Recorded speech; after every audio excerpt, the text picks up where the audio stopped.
Welcome back. I'm Devi Daly, and this is a yin yoga practice for the upper body, neck, and shoulders. There's a lot of wonderful energy movement that we can do in this part of the body, and we need props for this practice, so 1 or 2 yoga blocks. 2 blocks is ideal. If you don't have blocks, then a stack of books 6 inches high works to replace 1 yoga block. So that's our 6-inch height, that's a 4-inch height. And then another item to roll, which for me right here is a yoga mat, but could also be a rolled towel or a thin rolled blanket. We hold these postures for a shorter amount of time typically than the lower body, so you'll expect 1 and 2 minute holds more than the 2 to 5 minute holds that we do for the lower body poses. So I hope you enjoy this practice. We will start sitting down with crossed legs, or you can sit on the heels. And coming into a sitting position, which can be your cross-leg position, or it can be sitting on the heels in seizo, whichever of these is more comfortable for you for our first few postures for the head and the neck. And we'll begin just letting the hands rest down at the sides and bringing the chin down to the chest. And start to feel into the back of the neck.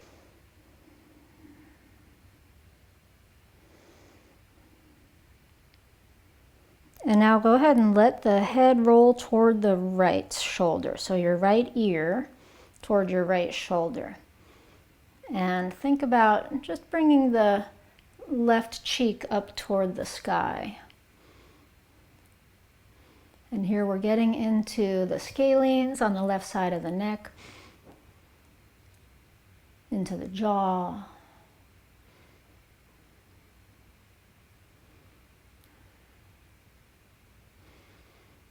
And now with your right hand on the floor, start to support yourself on that hand and come even farther over to the side so that you start to feel the weight of the head getting a little bit more into the action here.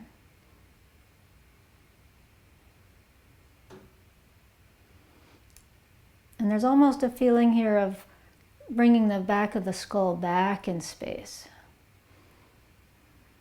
A little bit of back bend, not too much, but a little bit.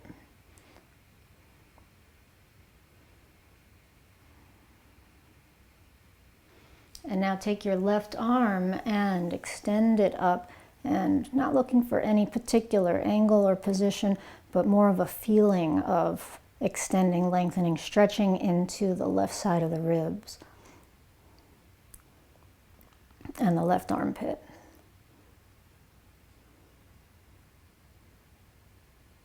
Good, and now coming back up so the arm comes back to your side. And just take a moment to feel the head balanced evenly on top of the spine, feeling the difference between the right and left sides of your neck.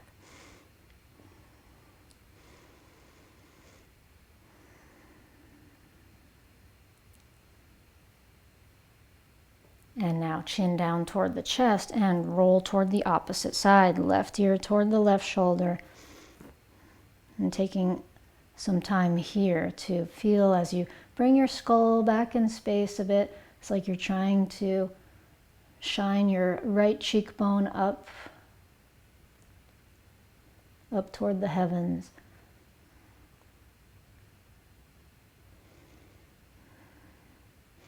Getting into the scalenes on the right side, thinking more about the front of the neck right now than the back of the neck. We're going to get into all parts of the neck in this practice. So take this hand that's on the left side and walk it out to your side, getting a little more of an angle there so that the weight of the head can contribute to this stretch a little more. Take your time here, breathing into what you feel, continuing to emphasize the front of the neck, so that feeling of the back of the skull coming back, chin is maybe a little more lifted toward the sky than down toward the floor. Great. Take your right arm now and extend it up. Again, thinking about the feeling here, what's stretching, what's lengthening on the right side of the ribs, the waist, the armpit.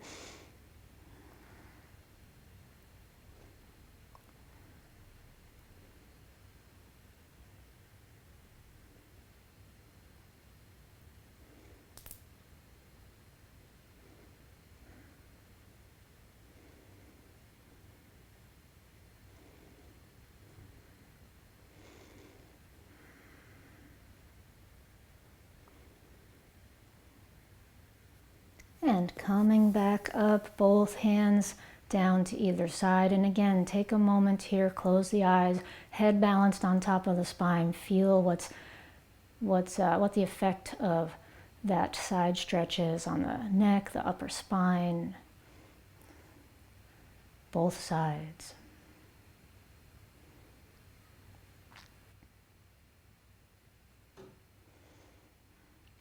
And opening the eyes, and let's take the left arm across the body and moving into this stretch of the deltoid. So that's your shoulder muscle here.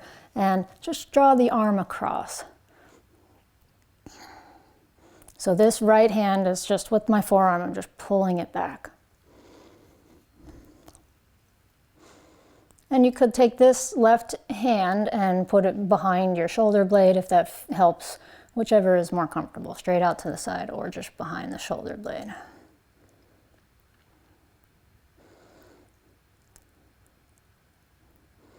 Good, and now taking your right hand to the back of your shoulder and start to draw that shoulder down. And so again, this left hand is maybe just dropping at this point, or it's behind the back. And where we're wanting to feel and target this stretch is the trapezius on the left side. So to get that stretch, where does your head want to be? That's sort of the main exploration here. Is my chin more in my armpit or more in my collarbone? So play around with the angle of your head to get this area of the upper left back. And maybe you are hugging yourself around the backs of your shoulder blades, or maybe just letting that arm drop. Some of you can take it into the eagle arms if that's comfortable in your body, if it works and if it helps you. I mean, if you bind in the eagle arms and then you lose the stretch, then don't keep the eagle arms. Just go back to whatever helped you get the stretch better. So it's kind of like this collapsed side eagle, if you're doing the eagle, with a rounded back, emphasizing still the left side of the back.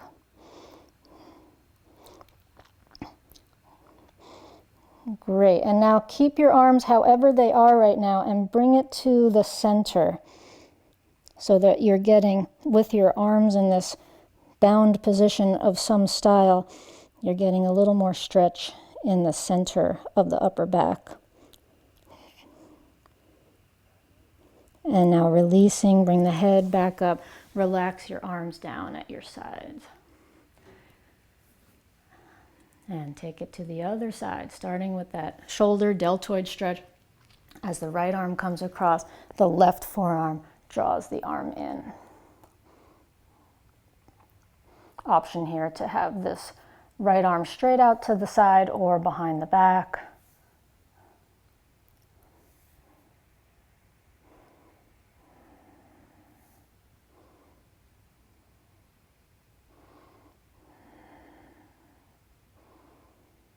Good. And now we will take it into this left hand coming onto the back of the shoulder, starting to bring the shoulder forward. So we bring the shoulder forward and it takes the stretch a little bit out of the shoulder, more into the upper back, right side of the upper back.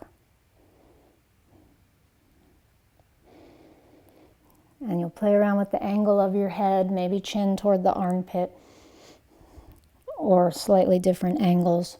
You can kind of shake your head no as you hang it down there to see what angle feels best.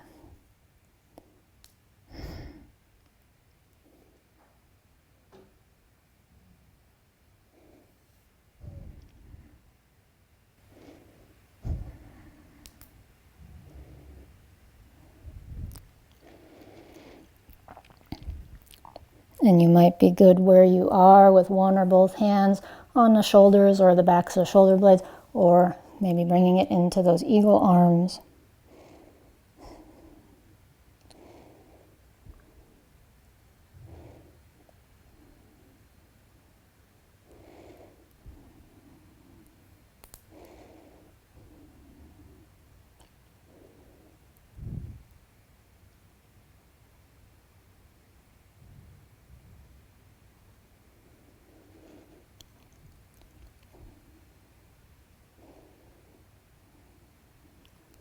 And take it to the center now, whatever position your arms are in. Chin toward the chest. Stretch the back of the neck.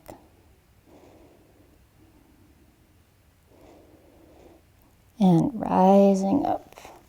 And now just take a little lift of the elbows, whatever position your arms are in. Find a little back bend here to counter stretch.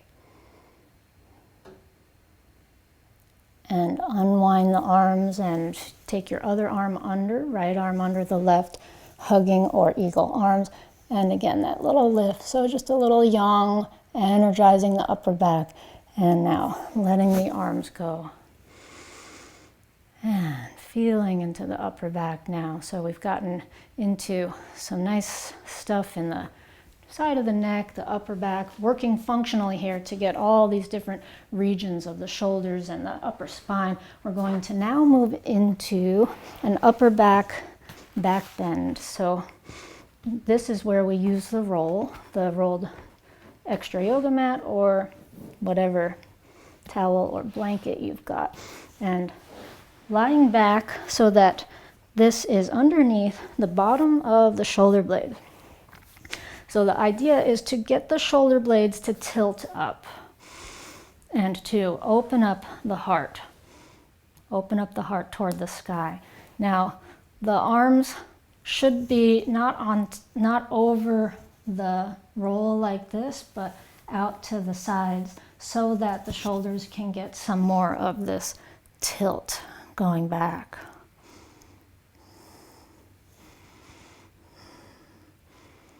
And where exactly to put this roll is kind of the biggest question here. It's a little bit different for everyone. And so coming down this way, this is too far because my shoulders are off. They're being lifted, and so it's not having the effect of opening the chest.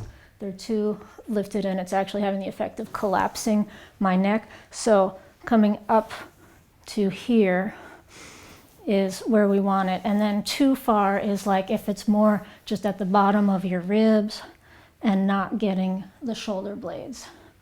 It might still feel good, but that opening is more here in the solar plexus. So that's just a different pose than what we're doing today. We want the opening to be at the heart. This is for the heart chakra, for the middle of the ribs, for the middle of the thoracic spine. And this is the part of the spine that is the hardest to bend because it's connected to the ribs. So we really need to do poses like this that add body weight. So the weight of your shoulders and head and your whole shoulder girdle is helping to create this stretch.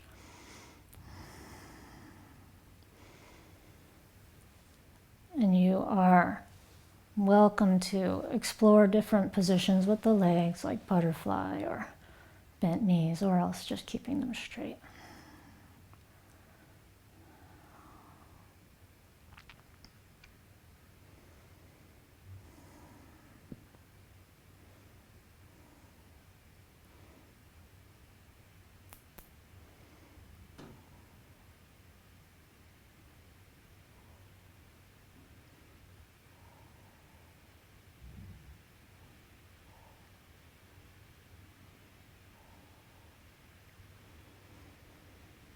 Continuing to rest and breathe here, softening around the heart with each breath.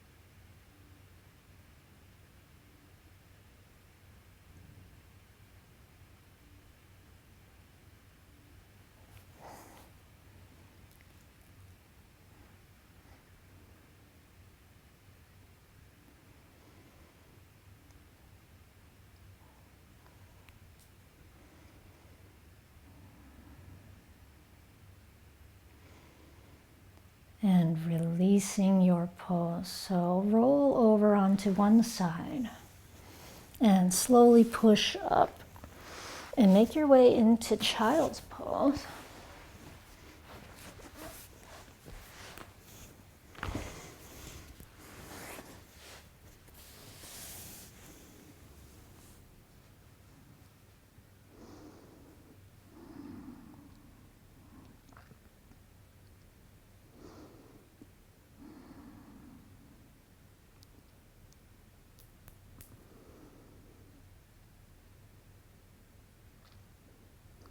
And from child's pose, come up to hands and knees and move it into a puppy stretch. And we're going to do a journey of puppy stretches starting with this one. So you maybe never thought about there being more than one puppy stretch, but today is your day.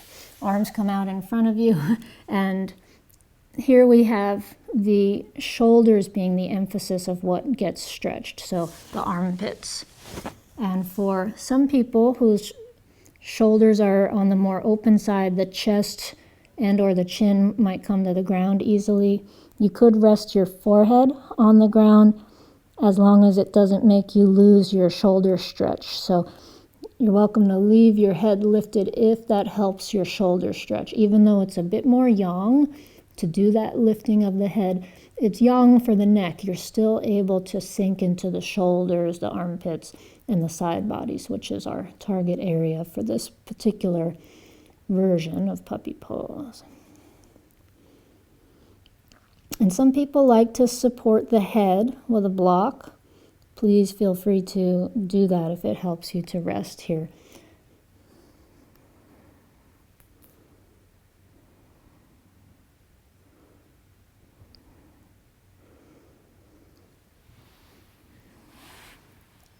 And it can sometimes be nice to play around with the width between the knees. If opening them wider helps you sink more, go for it.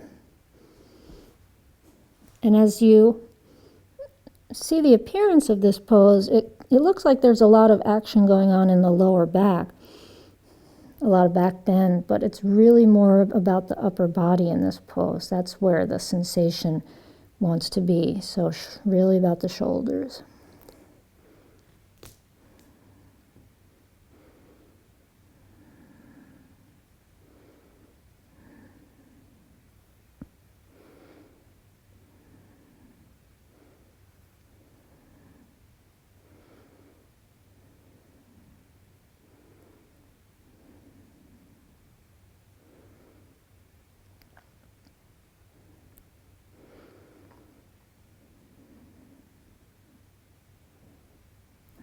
And lastly, as we hold for a few more breaths, the option of using blocks, especially as your body unfolds into the pose, or if you're someone who just has pretty open shoulders, then having the arms on blocks so that the head has somewhere to go, so that it doesn't, essentially the ground isn't stopping your stretch. If you feel like you need more sensation, then this is the way to go. Blocks can be under the elbows or under the forearms or just under the hands.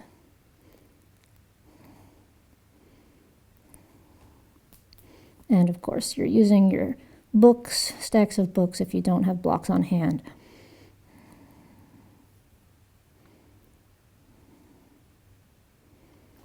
All right, now taking it into a different focus. So this is our puppy pose B, we'll call it today. Block or stack of books is coming underneath your forehead or underneath your chin, and the emphasis is changing now to the throat, to the neck. So before it was the shoulders. Now, how can we get the throat and neck to open toward the ground? So I like to do the chin on the block to get that sometimes. Some people like to do the forehead on the block instead, and you can choose what height, so that it has this effect of tilting the head in a way that opens the throat. And my arms, I'm not worried so much about keeping them straight or anything, because I'm really focusing more on my upper spine, my cervical spine, my neck.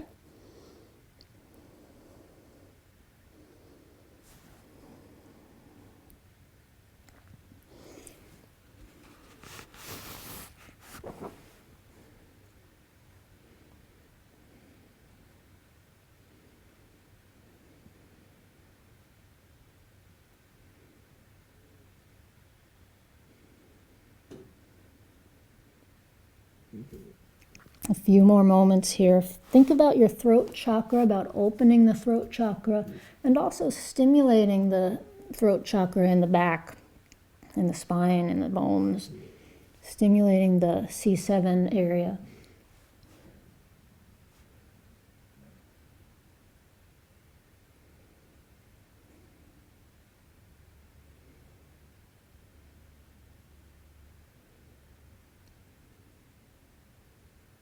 And releasing the pose. And before we do the puppy pose C, just take a couple cat-cows to release the spine.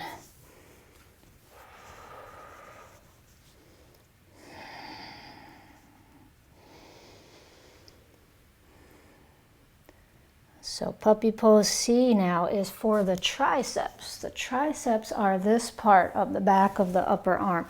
And it's similar to our first version, but we're having the elbows bent here. And so some of you are pretty open in this range, and the hands might slide down the back more than mine do. I don't have a lot of range here. Some of you want to get more sensation here, or just the angle might feel better with your blocks under your elbows, so that the heart can sink down a bit more. So the main thing here going on is that the elbows are bent. If the palms are comfortable coming together, go for it. But if they just want to kind of cross at the back of the neck or the upper back, that's fine too. Stretching into the triceps, such an important part of the shoulder.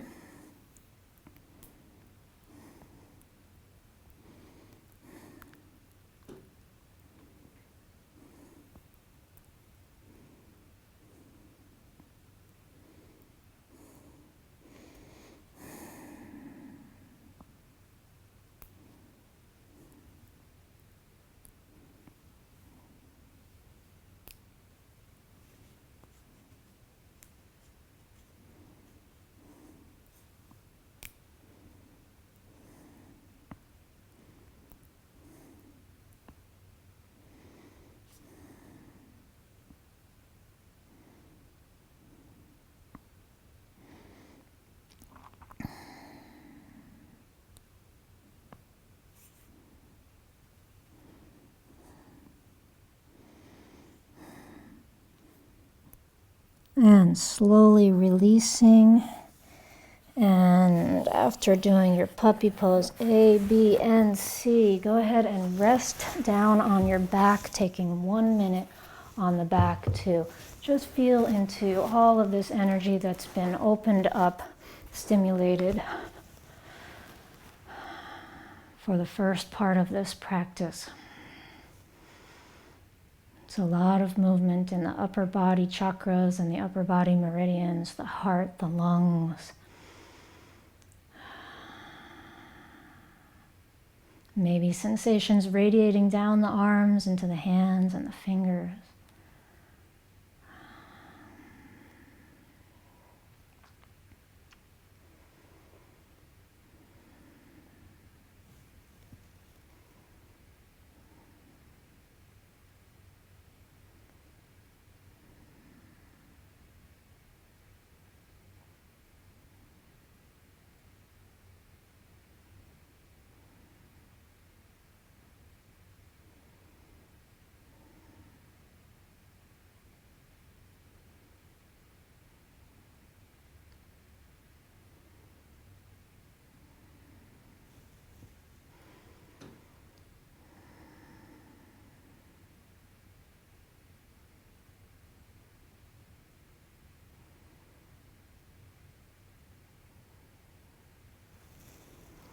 And bend your knees and roll over onto your right side.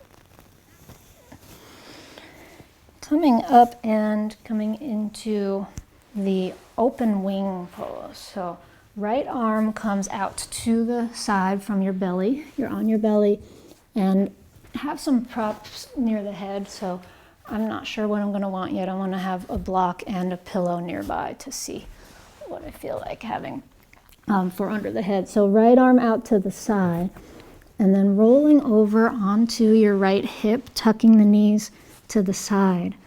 And here, not everyone feels like they need support under the head, but depending on the broadness of your shoulders and just whatever feels good, you might try something under the head. And the target area here is the pectorals on the right side, the right side of the chest, primarily. So what to do with these limbs here, left arm, left leg, that's quite variable depending on how your body's feeling and what your range of motion is here and what kind of gunk you have going on in your shoulders. So one choice is here, left hand on the hip. The knees might just both be bent like this. But a lot of people kind of like having this top leg in a more of a hovering roll, just giving some weight back to the pose. Some people like to bend it up like this and have the foot flat. And some people comfortably bring both knees up so that it's more of a twist. If you have the range of motion for that and it feels good.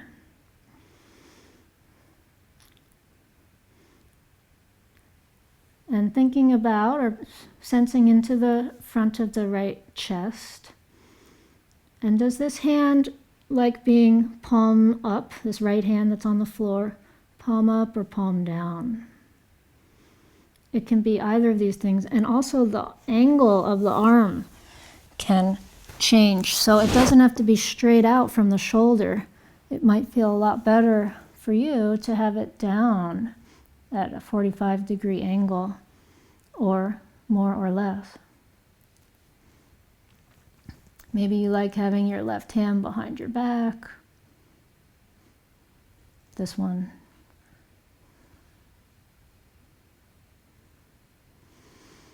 And the last little tip is to not have the head collapsed like chin toward the chest. Instead, bring your head back in space, your skull back, so it feels like a back bend in the upper body. That's going to help you open up your chest here.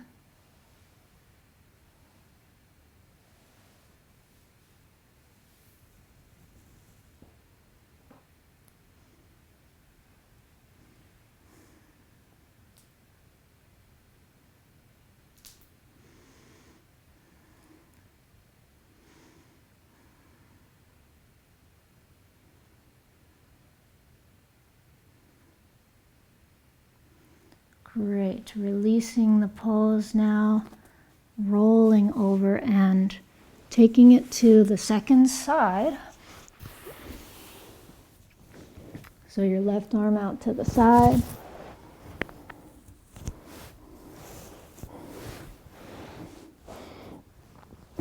Finding the angle that feels good. Maybe both knees bent, maybe the right knee up in the air, or maybe the leg hovering and adding weight that way.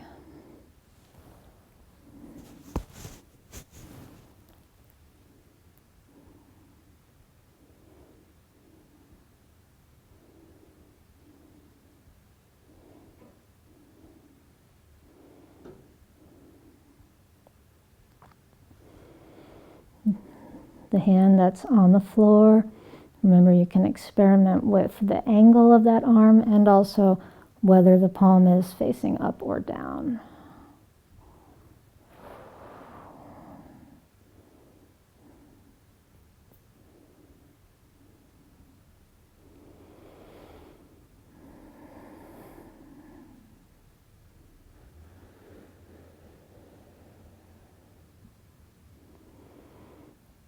And I didn't say it on the first side, I should have, but if you're more tender in the shoulders, if you have anything going on, you might not be getting to this point of having this top hand behind you. It might look more like this so that you can have a gentler angle.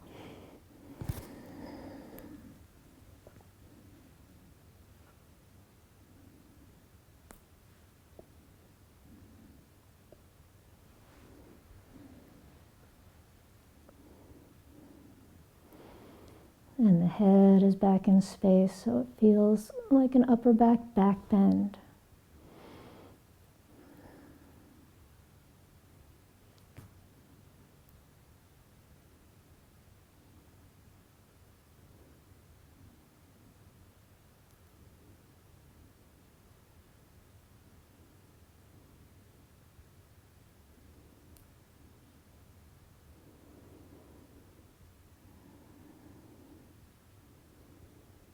And slowly releasing, and make your way back into child's pose, moving nice and slow.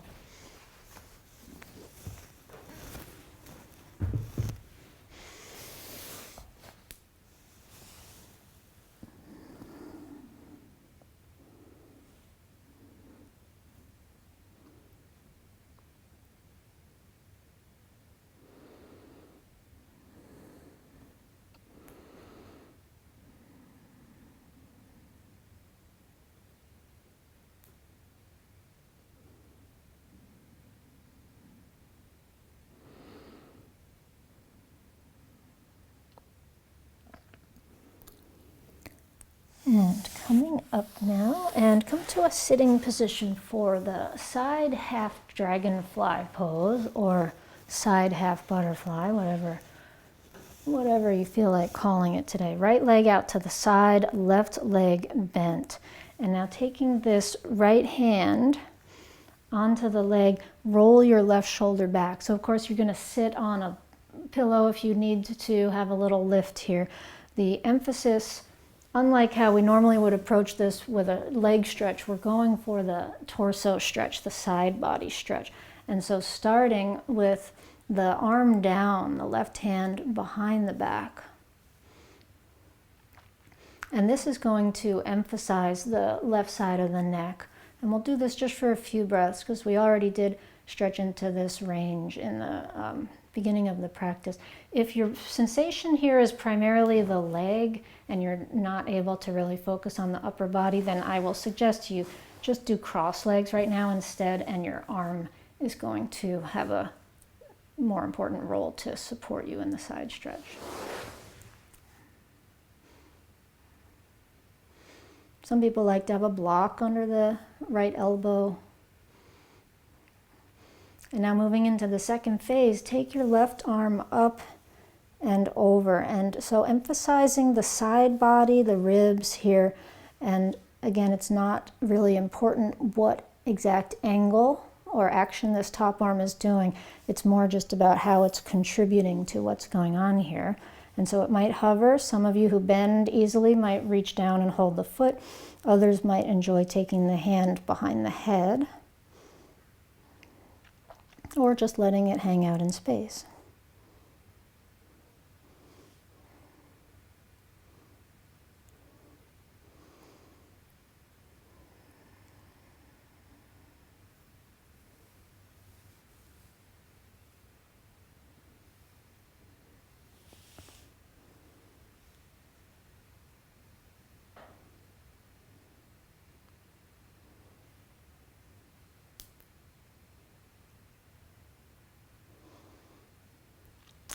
All right, and from here, taking it over the legs. So the sort of traditional half butterfly pose, however, we are placing more emphasis on the upper body here. So that means this left arm comes across to the outside. So maybe you're up here like this, maybe you're farther down. And then working on getting a little more of a lateral stretch here on the outside of the left side of the body.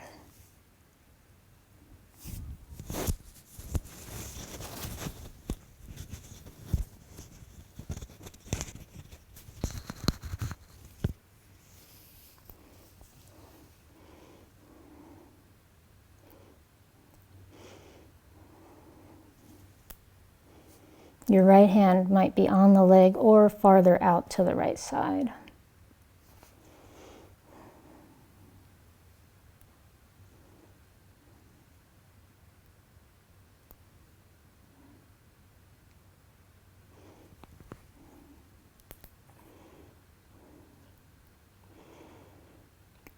And coming up and changing sides. So starting with that lateral half butterfly or half dragonfly, we sit up, take the left hand on the left leg, roll the right shoulder back, and come sideways over the leg. So I'm looking away from the leg to emphasize that I'm not coming toward the leg. It's not a forward bend as much as a really kind of trying to get into that pure side bend range. First starting with the right hand behind the back.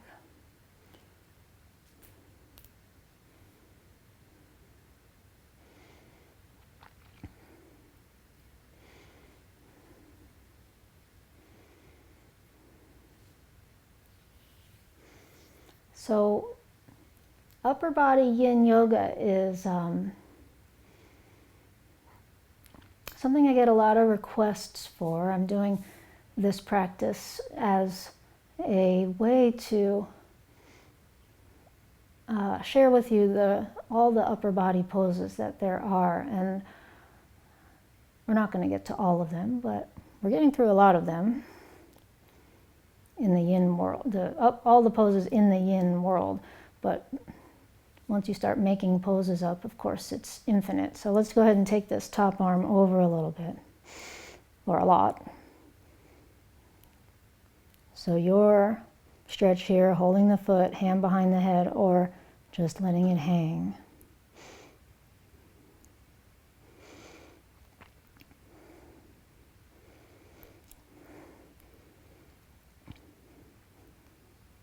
And so, just to continue what I was saying, the whole fascia body kind of tends to be, most of the fascia is in the lower body, in the pelvis, in the hips. And if you are locked up or tight in the pelvis and the hips, it can be not very productive to just do the upper body poses. So we are just doing upper body poses today, but this is a practice that's really nicely blended with lower body poses sometimes. And yeah, it just kind of speaks to the way that the fascia body is really a whole system. It's not just individual areas. It's not just individual muscles. And sometimes you can stretch into a certain lower body stretch and release things in the upper body that weren't what you expected to happen. So let's turn it toward the leg now, moving toward that half butterfly.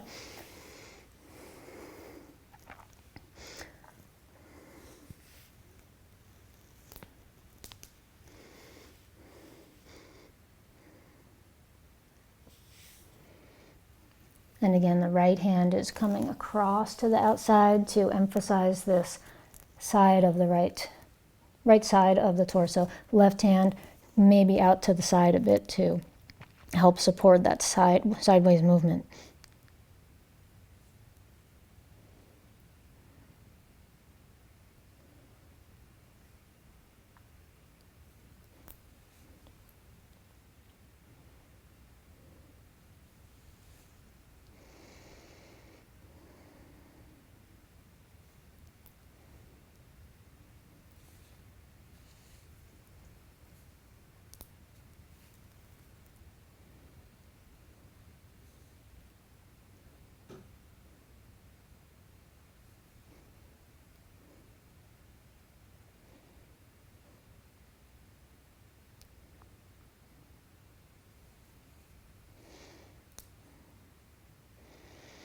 Good. Coming back up now and making your way into another heart opener, and this time a slightly different emphasis, using your 2 blocks or a couple of stacks of books. And the exact heights is going to be variable, but to start with, maybe a 4-inch stack for the first block that's going to go under your heart, and then a 6-inch stack for the one that's going to go under your head.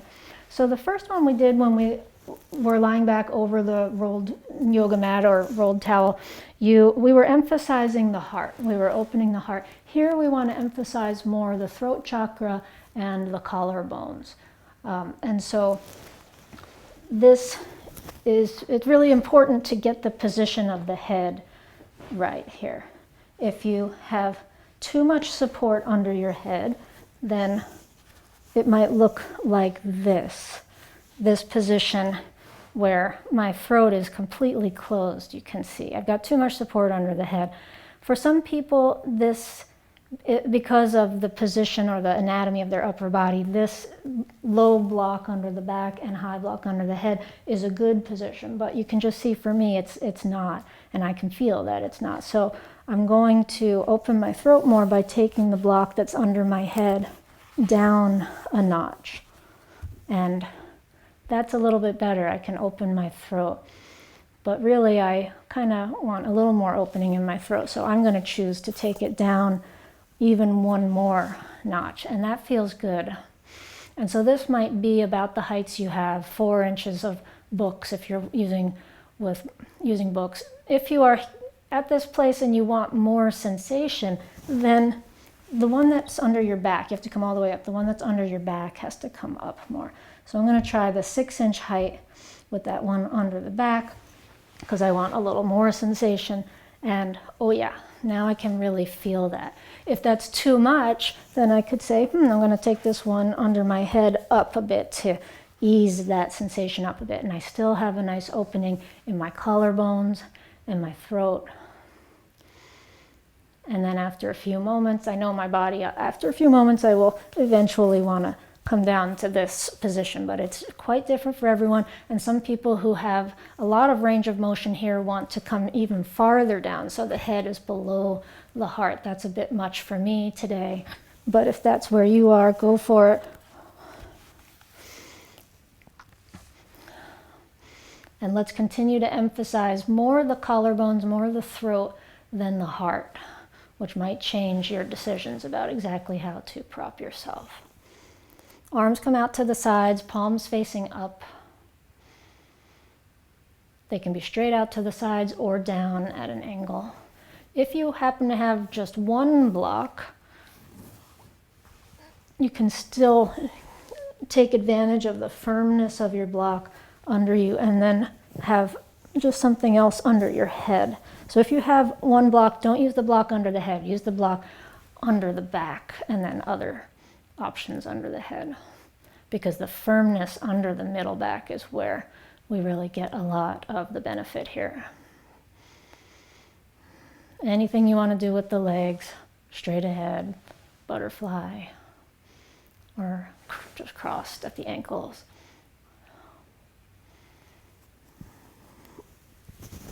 Continuing to rest.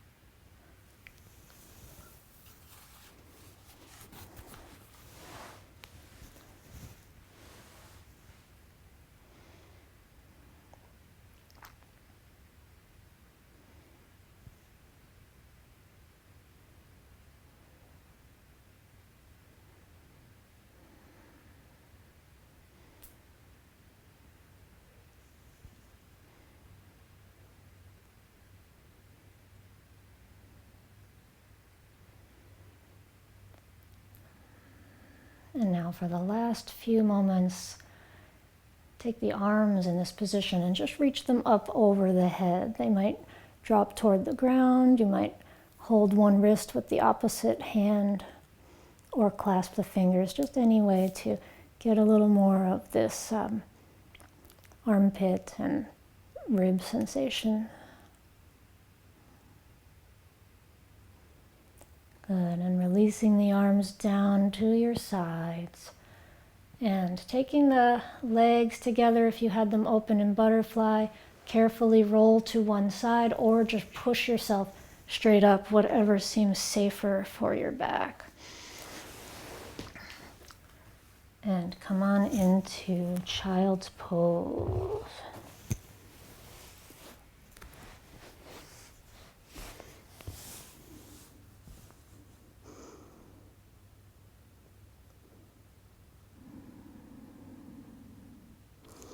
Resting and breathing in child's pose.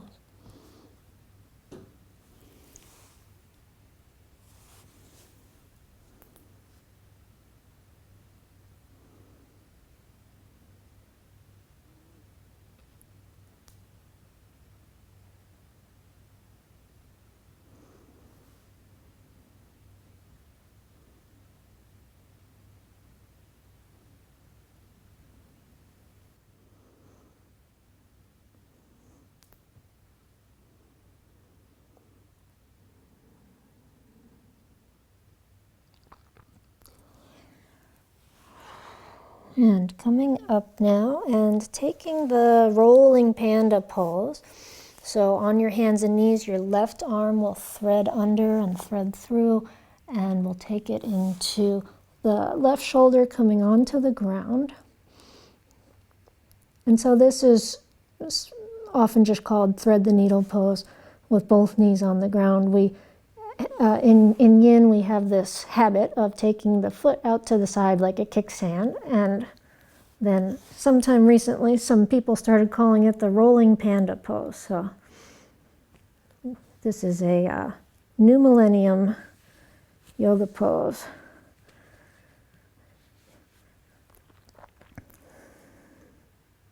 Your right hand above your head or in front of your face, wherever you need the support. So the emphasis here is the left side of the neck, and you can emphasize that more by making some space between the left ear and the left shoulder.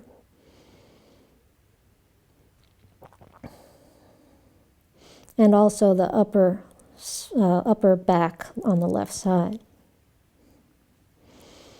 If you want to make it more of a twist and a chest opener on the right, you take this top arm and bring it behind the back. That might take it out of the left upper back and into the right more, but if it feels good to you, go for it.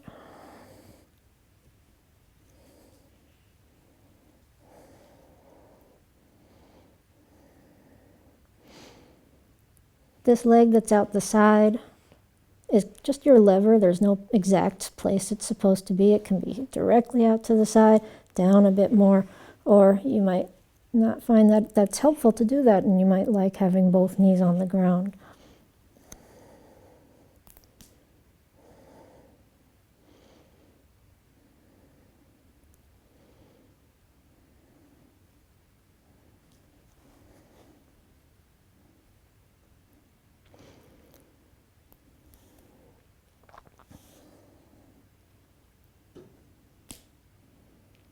Good. Slowly now releasing back around, back to hands and knees.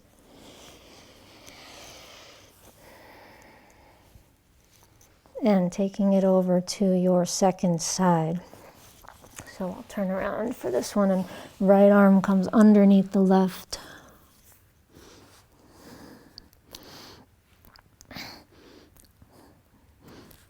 Finding that length in the right side of the neck by kind of inching the right shoulder down and the ear farther away from the shoulder. And taking the leg out to the side.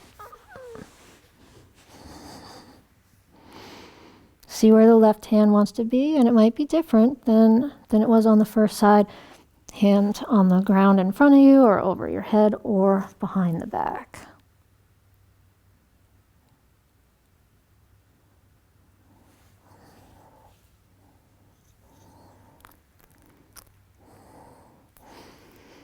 And you can play around here with chin coming more down toward the chest so that the back of the neck is more toward the ground rather than the side. See what feels good. This is another pose like many of today's postures where the position of the head that you choose makes quite a difference in the pose, in where you get the stretch.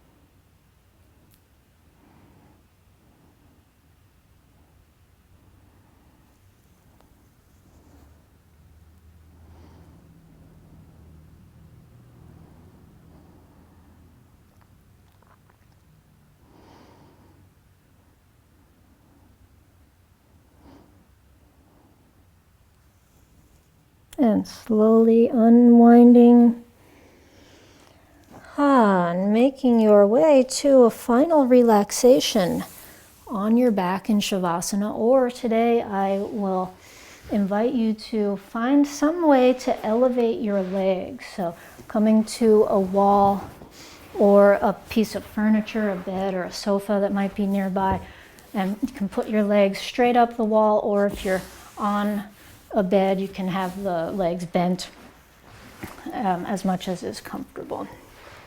And this is a nice way to release the spine after upper body postures.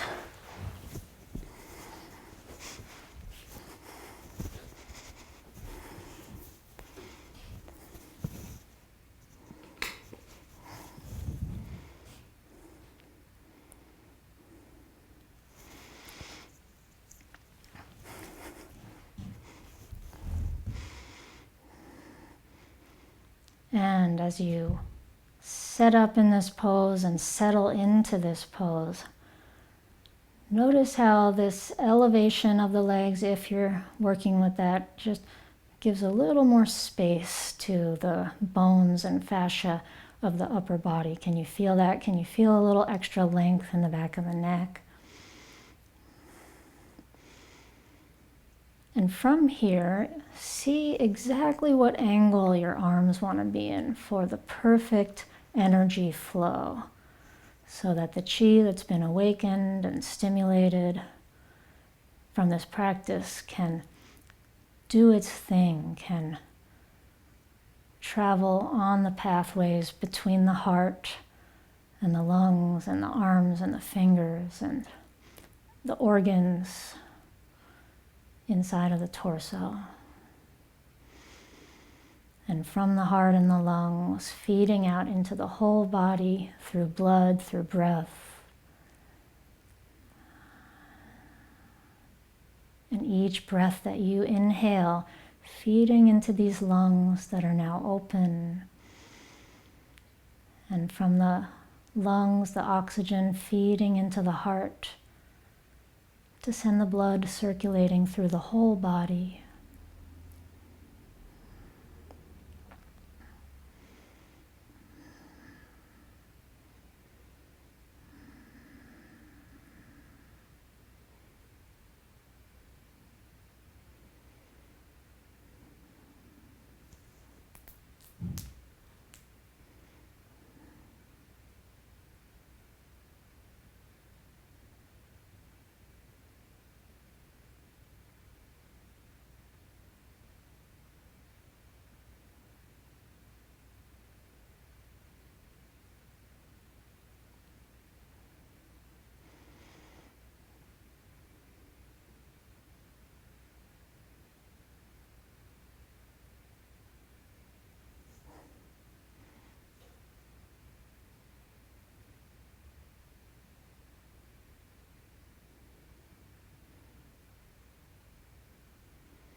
The breath steady and easy and smooth.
And now inhaling into the heart, into the back.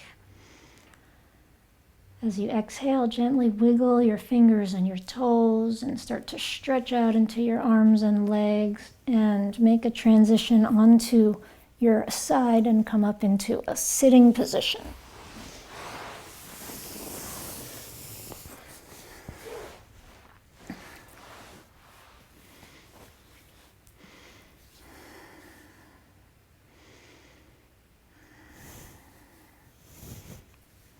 Sitting with your spine upright, with the head balanced on top of the spine and feeling the space inside. Feeling the energy that's here. Feeling your bones, your fascia. Notice any buzzing, tingling, aliveness.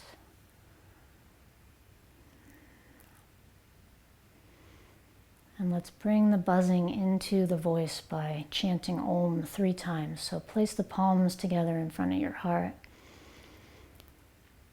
And exhale with me. So empty the lungs, relax the body at the bottom of this exhale, and keep the body relaxed as you inhale.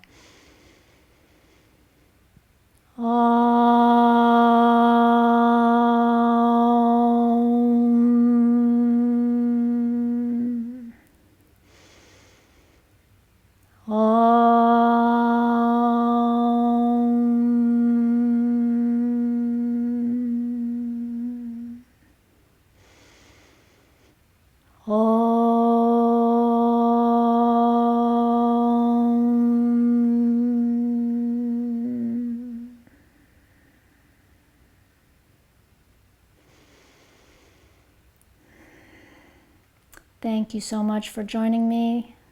Namaste. Well done. I hope you enjoyed this practice, and if you did, please leave me a thumbs up. Please subscribe to my channel and leave me a comment with your thoughts about this practice. Did you have a favorite upper body posture? Did you have a least favorite upper body posture? Or did you find anything particularly yummy or particularly difficult? I would love to hear from you in the comments below, and check out my other yin yoga videos. Thanks so much for joining me, and I will see you next time.